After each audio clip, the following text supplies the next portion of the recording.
Kuwait is one of the most controversial countries in the world. The traditional Islam is practiced here, but women have the same rights as men. People here like visitors from other countries, but hate foreign journalists. There is a huge amount of oil, which makes the country one of the richest in the world. The oil in Kuwait is cheaper than drinking water. The monarchical system still exists. The state is ruled by the Emir, who appoints the head of government. Also, he has the right to dissolve parliament.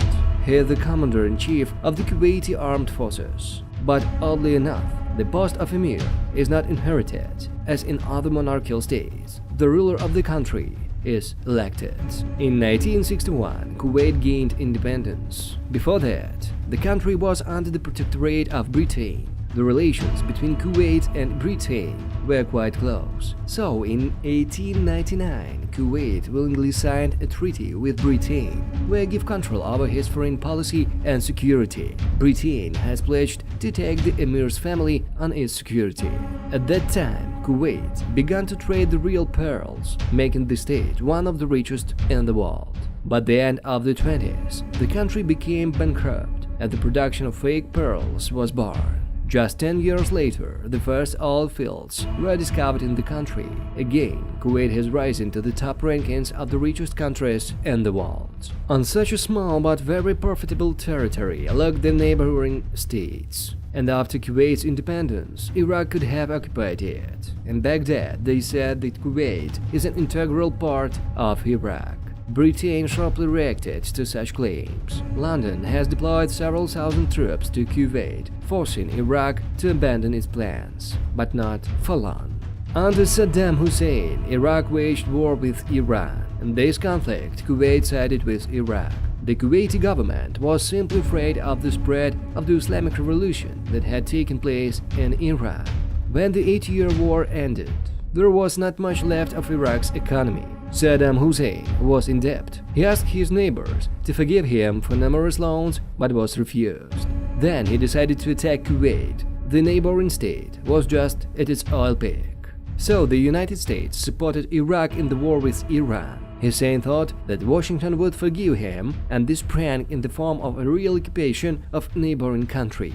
One of the formal reasons is Kuwait's illegal oil production in the disputed Ramallah border area. On the night of 1 to 2 August 1990, Iraqi forces invaded Kuwait. During the day, the country turned into the 19th province of Iraq. But the international community has not forgiven Saddam Hussein for such insolence. World leaders were not so worried about the fate of a small Kuwait, but its oil. Indeed, after the occupation, the delivery of black gold became very difficult, and the way began the war in the Persian Gulf, which lasted almost 7 months. Iraq was then opposed by almost everyone: the United States, Britain, France, Canada, Saudi Arabia, Syria, Qatar, and other Gulf countries. The fight ended with the defeat of Saddam Hussein. But what happened in Kuwait in these 7 months? The local population remembered for a long time. Between 4,000 and 7,000 Kuwaiti people have died since the occupation. 12,000 were captured or missing. People recalled how they are forced to change their passports, car numbers, and other documents. All lived in an atmosphere of terror, understanding that can come at any moment for you, and then either killed or thrown in prison. When the Iraqi troops left the territory, they used the tactics of scorched earth, destroying all oil wells and oil pipelines. In less than a year, Kuwait has gone from being the richest country to one of the poorest in the world. However, after a few years, the small state was able to restore its former greatness. What's Kuwait doing today? What is the position of Kuwait on the world stage? As mentioned earlier, Kuwait is a very rich country.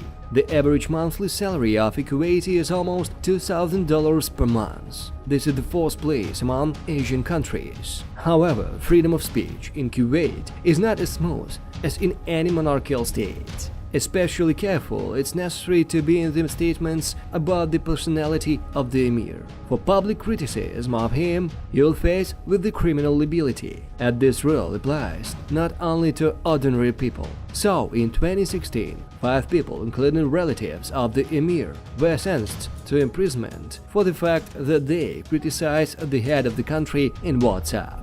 In this context, Kuwait once again shows its inconsistency. On the one hand, the state has an undemocratic regime. On the other hand, people have a high standard of living. This is not the merit of the state. It's lucky to have an oil-rich territory. Despite the fact that after the overthrow of Saddam Hussein, Kuwait has established its relations with Iraq, tensions between these countries still remain. Kuwait's main strategic partner is the United States. Military cooperation is actively carried out between them. In addition, Kuwait exported its oil to American territory for 26 years.